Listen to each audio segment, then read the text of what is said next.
Hello बच्चों, तो आज के वीडियो में हम एक नया चैप्टर शुरू करेंगे। उस चैप्टर का नाम है excretory products and their elimination. So इस चैप्टर के बारे में हम डिटेल में देखेंगे।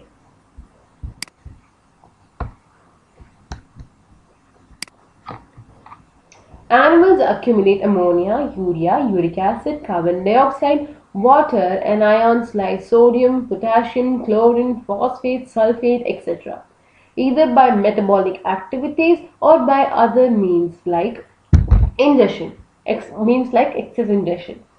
These substances have to be removed totally or partially. तो हमारा जो एक्सक्रीटरी सिस्टम है हमारे बॉडी में, इसका ज़रूरी क्या है, हमारे बॉडी में क्यों एक्सक्रीटरी सिस्टम प्रेजेंट है। तो हम देखेंगे कि एनिमल्स जो है बहुत सारे केमिकल्स जैसे ammonia, urea, uric acid, carbon dioxide, water and ions जैसे सोडियम, पोटेशियम, क्लोरीन एक्सेट्रा को अक्यूमुलेट करता है, यानी कलेक्ट करता है। ये केमिकल्स यानी ये कंपाउंड्स कैसे आते हैं, हमारे मेटाबॉलिक एक्टिविटीज जो है, जब ये मेटाबॉलिक एक्टिविटीज होता है तो ये सभी प्रोडक्ट्स के साइड पर आते हैं। और जब हम एक्सेस इंजेशन यानी बहुत इंजेशन यानी बहुत सारा फूड अंदर लेते हैं, तब अमोनिया एक्सेट्रा का अक्यूमुलेशन यानी कलेक्शन हो जाता है हमारे बॉडी में। तो ये आपको ध्यान रखना है कि कुछ केमिकल हमारे बॉडी में जब एक लेवल से ज्यादा हो तब हमारे बॉडी के लिए हार्मफुल और टॉक्सिक भी हो सकता है। तो ये सभी सब्सटेंसेस जो हमारे बॉडी के लिए, हमारे सेहत के लिए अच्छा नहीं है, इन सभी सब्सटेंसेस को हमारे बॉडी से बाहर फेंकना चाहिए, यानी इसको टोटली और पार्शियली रिमूव करना चाहिए। तो कुछ केमिकल्स हैं जो हमारे बॉडी में थोड़ा भी हो तो ये हार्मफुल हो सकता है, तो वैसे सब्सटेंसेस को हम टोटली बाहर फेंकना चाहिए। और कुछ सब्सटेंसेस जिसमें लेवल्स थोड़ा हो तो कुछ नहीं, पर लेवल ज्यादा हो तब हमारे बॉडी के लिए हार्मफुल है, तब उन सब्सटेंसेस को हम पार्शियली रिमूव कर सकते हैं। तो इस रिमूव करने के लिए हमारे बॉडी में एक सिस्टम बना हुआ है, यानी एक नेटवर्क बना हुआ है, और उसको हम एक्सक्रीटरी सिस्टम कहते हैं। एक्सक्रीशन यानी expulsion of unrequired materials from our body. तो जो हमारे बॉडी के लिए जरूरी नहीं है उन सभी सिस्टम को बाहर फेंकने के लिए जो सिस्टम हमारे लिए मदद करता है, उस सिस्टम को हम एक्सक्रीटरी सिस्टम कहते हैं। Ammonia, urea and uric acid are the major forms of nitrogenous waste excreted by the animals. Ammonia is the most toxic form and requires large quantities of water for its elimination, whereas uric acid, being the least toxic, can be removed without a minimum loss of water.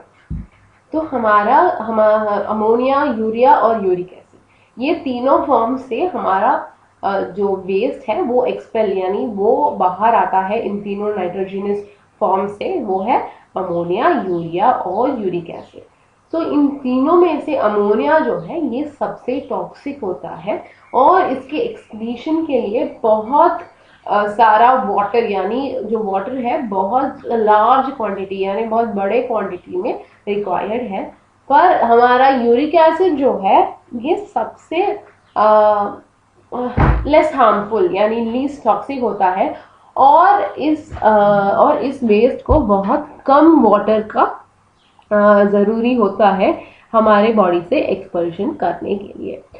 तो ये है forms of expulsion, जिस form से हमारा waste expel हो रहा है वो है ammonia, urea and uric acid.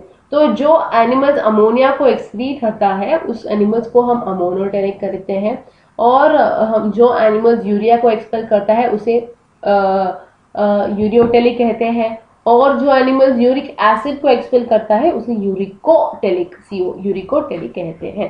तो उन सबको हम देखेंगे। पहला है अमोनोटेरिक। The process of excreting ammonia is known as ammonotelism. Many bony fishes, aquatic amphibians and aquatic insects are ammonotelic in nature. Ammonia, as it is readily soluble, is generally excreted by diffusion across body surfaces or through gill surfaces in fish as ammonium ions. Kidneys do not play any significant role in its removal. Terrestrial adaptation necessitated the production of lesser toxic nitrogenous waste like urea and uric acid for the conservation of water. तो जिस process से हमारे जो ammonia है, तो जिस process से ammonia excrete होता है उस प्रोसेस को हम अमोनोटेलिज्म कहते हैं. और जो एनिमल्स अमोनोटेलिज्म फॉलो करते हैं उन एनिमल्स को अमोनोटेलिक एनिमल्स कहा गया है. Many bony fishes, aquatic amphibians and aquatic insects are ammonotelic nature. तो ये ammonotelic animals generally aquatic animals होते हैं, जैसे bony fishes है, aquatic amphibians है और aquatic insects. क्योंकि मैंने ऑलरेडी बोला है कि अमोनिया जो है ये सबसे बहुत टॉक्सिक केमिकल होता है यूरिया और यूरिक एसिड को कंपेयर करने से, और जो अमोनोटेलिक एक्सक्रीशन के लिए बहुत सारा वाटर जो है उसका जरूरत होता है. तो जनरली इस टाइप ऑफ एक्सक्रीशन को फॉलो करता है aquatic animals. Ammonia, as it is readily soluble, is generally excreted by diffusion across body surfaces or through gill surfaces in fish as ammonium ions. तो अमोनिया जो है ये कैसे excrete होता है? जनरली ये अमोनिया वाटर में बहुत सॉल्युबल रहता है और बहुत ये वाटर में सॉल्युबल होने की वजह से ये डिफ्यूजन के प्रोसेस से एक्सक्रीट होता है. ये डिफ्यूजन किस सरफेस में होता है? ये डिफ्यूजन बॉडी सरफेस और जो गिल सरफेस है इसके माध्यम से होता है. और कैसे होता है? अमोनियम आयॉन्स की तरह. तो ये अमोनियम आयॉन्स क्या करते हैं? जब अमोनियम आयॉन्स का ग्रेडियंट हो तो ये डिफ्यूजन की प्रोसेस से ये बॉडी सरफेस को क्रॉस करता है और वाटर के अंदर जाता है. ये हमारे नहीं, ये aquatic animals की बॉडी सरफेस और गिल सरफेस में होता है.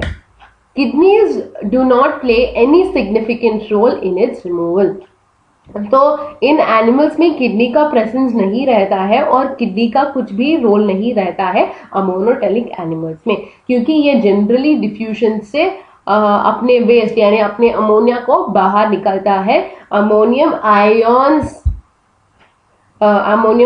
की मदद से.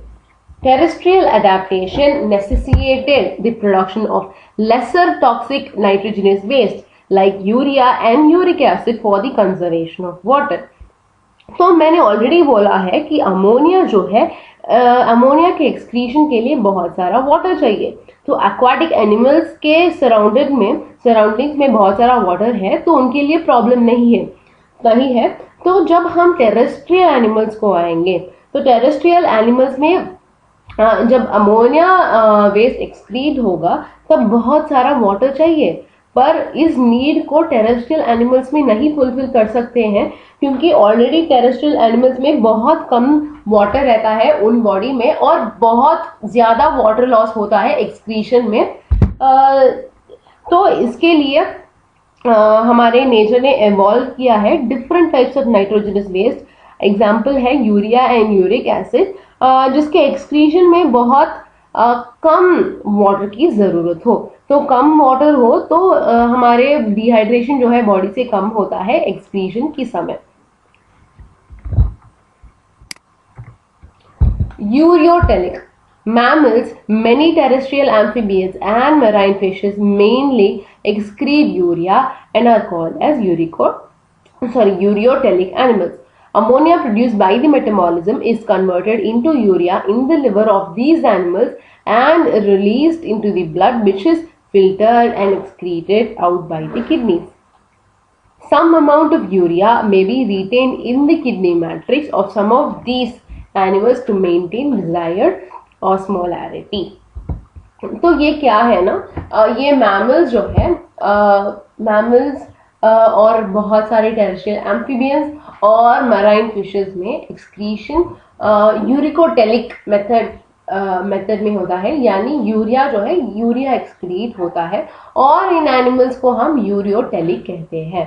तो मैं और एक बार बोलूंगी, जो एनिमल्स एक्सक्रीशन में यूरिया को एक्सक्रीट करते हैं उन एनिमल्स को यूरियोटेलिक एनिमल्स कहते हैं। अमोनिया, तो इन एनिमल्स में क्या होता है, जब अमोनिया प्रोड्यूस होता है, वो अमोनिया जो मेटाबॉलिज्म की वजह से प्रोड्यूस हुआ है, ये अमोनिया कन्वर्ट होता है यूरिया, कहाँ, लिवर में। तो इन एनिमल्स के लिवर में अमोनिया जो है ये यूरिया में कन्वर्ट होता है, और ये यूरिया हमारे ब्लड में रिलीज होता है, और ये किडनी में फिल्टर होके फिर एक्सक्रीशन के लिए आता है।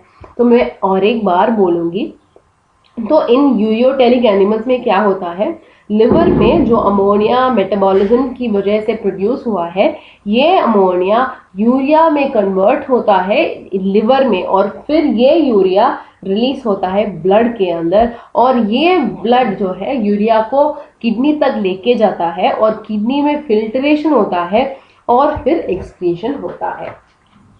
तो कुछ पूरा यूरिया बाहर नहीं आता है, थोड़ा यूरिया जो है किडनी मैट्रिक्स में रिमेन होता है, क्योंकि जो ऑस्मोलैरिटी है उसको मेंटेन करने के लिए उसको मेंटेन करने के लिए यूरिया कि हमारे किडनी मैट्रिक्स में रहता है। Next is uricotelic. Reptiles, birds, land snails, insects excrete nitrogenous waste as uric acid in the form of pellet or paste with a minimum loss of water and are called as uricoteric animals.